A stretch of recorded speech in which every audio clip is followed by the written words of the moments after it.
Hey guys, this is Dr. Hub. In case you haven't subscribed, please do subscribe for updates. Classical versus the neonatal scabies. So let's look at the classical scabies. So in terms of classical scabies, the site of involvement, it involves the interdigital webs. Interdigital webs. And then it also includes the trunks. So it includes the trunk, it includes the genitals, then it also involves the flexors, and it spares, so sparing the palms, so sparing of palms, so pairing of palms and soles, and also the skin above the neck, Next is we look at the morphology of the lesion. It includes the papules, pustules and excoriations. So there is presence of pustules, there is presence of papules, then there is also excoriation. Next is ezymatization and the burrow. Ezymatization,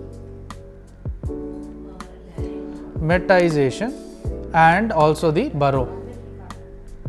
Next we look at whether the burrows are present. So is there the presence of burrow? Just as we discussed, if you look at the burrow, it is present. So burrow, if you see the burrow, this is present. Next we look at the neonatal seizures.